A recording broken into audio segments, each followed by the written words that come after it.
Hey there, if you missed any of the classes where I went through the notes about Texas independence, this video is for you.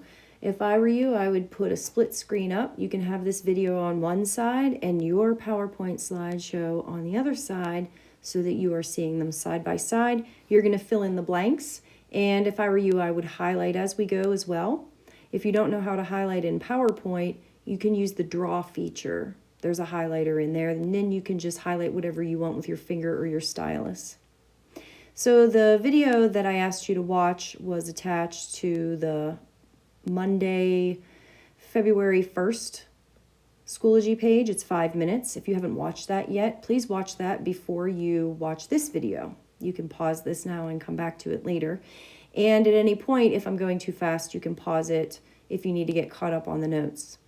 As I go through, you're going to fill in the blanks with whatever you see in red, and you're going to highlight whatever I have highlighted.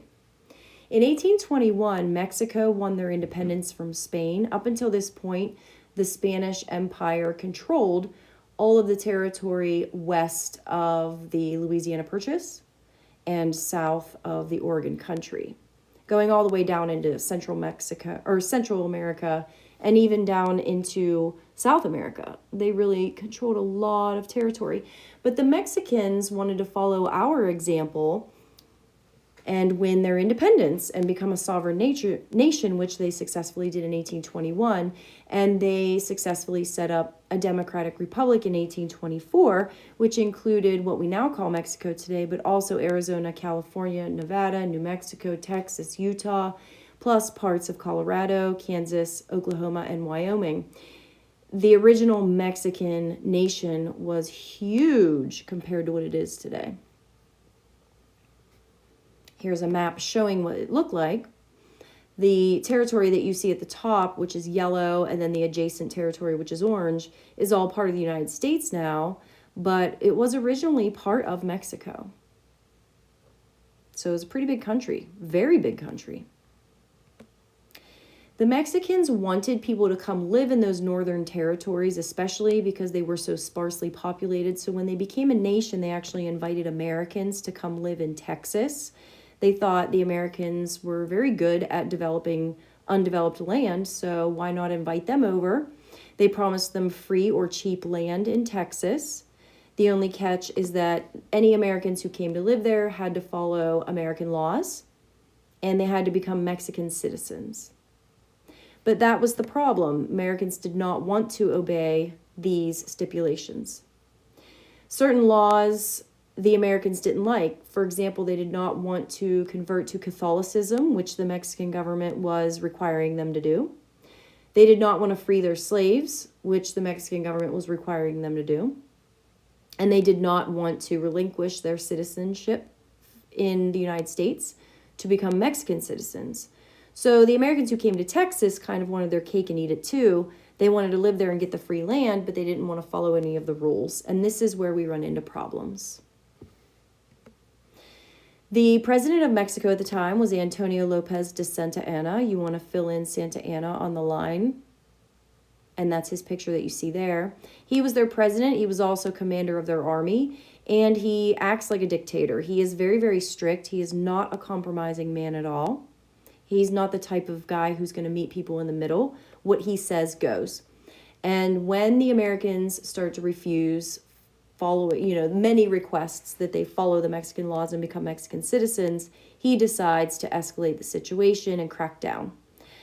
He knows that in the town of Gonzales, the Americans that are living there, which by the way is in Texas, had a cannon, and so he goes to take it and he fails to get it. The Americans actually even made a flag, which you see here, that showed a cannon on it and says, "Come and take it." They were basically egging the Mexican government on and really challenging them forcefully and saying, "We're not going to follow your rules no matter what you say. We dare you to try to make us." And this is what takes us to the Alamo. This is the Alamo. It was originally a Catholic mission in San Antonio, Texas. The building that you see here is pretty much all that's left of the complex that had originally been built. Going all the way back to the 1500s, the Spanish had built these missions all over their territory. So you can still find these in Texas, Arizona, New Mexico, Nevada, California. They're basically headquarters for Catholic monks and priests and friars. And they would use this headquarters then to go out into the communities, mainly for Native Americans, to convert them to Christianity, specifically Catholicism. This Catholic mission eventually became a fort and was used as a garrison during the Mexican Revolution. So when the Mexicans were fighting for independence from Spain, they used the Alamo to store their weapons. The Americans know this.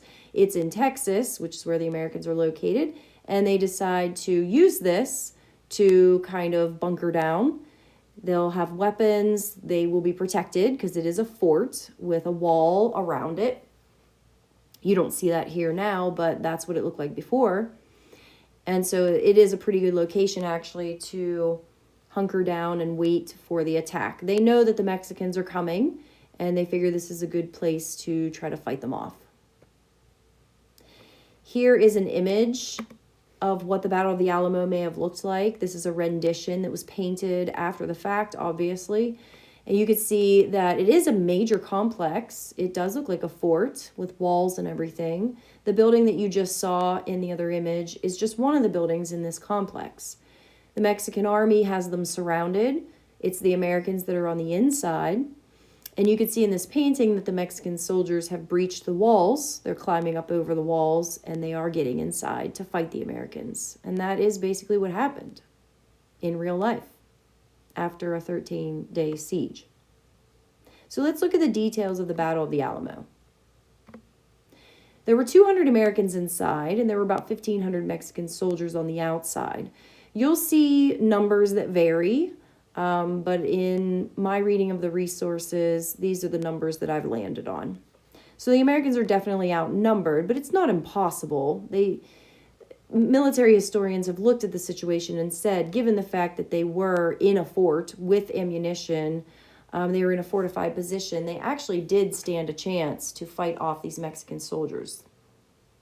Famous Americans that were in the Alamo included Davy Crockett, Jim Bowie, William Travis, among others. Those are the really famous names that have come out of this. When Santa Anna went to the Alamo, he ordered that a red flag be displayed, which means no prisoners are going to be taken. He's going to be ruthless here. There will be no survivors, in other words. If you surrender to him, your life will not be spared. You will still be killed. So he really meant business. And I meant what I said when I said he was an uncompromising fellow. Fighting at the Alamo, it was a siege. The Mexicans surrounded the Alamo and did not allow anything to come in or out for 13 days while they bombarded the complex. And eventually the Americans are going to run out of ammunition. After the 13 days, the Mexican army decided that was their chance to breach the walls. So the final assault of them breaching the walls happens on March 6th, 1836. What did Santa Anna do to the Americans he captured? He had them executed, and then he burned their bodies. He was very serious, and by burning their bodies, he felt like it sent a very clear message to other Americans in Texas. This is what happens when you defy my orders. So pretty harsh. Definitely broke all the rules of gentlemanly warfare, that's for sure. You just don't do that. So the Battle of the Alamo was not the only battle in this fight for Texas independence. There were other battles that followed the Alamo, and Mexico won most of them. But regardless, the Texans still felt emboldened to declare their independence. They actually wrote a Declaration of Independence, kind of taking a cue from the Founding Fathers of 1776 when we were fighting the war against Britain. Even though we were losing the war, we wrote a Declaration of Independence and sent it to King George to make a statement. So the people of Texas did the same thing, and they actually wrote a constitution as well. They were basically setting themselves up to be an independent nation. even before this war was over. It was pretty bold. The Battle of San Jacinto is the last battle that's going to happen. It was actually an ambush of Santa Anna's troops, so the Americans got very lucky there, and it's going to be a Texan victory. This is the final battle of the rebellion. The fact that Santa Anna was captured is going to be kind of the nail in the coffin for the Mexican army.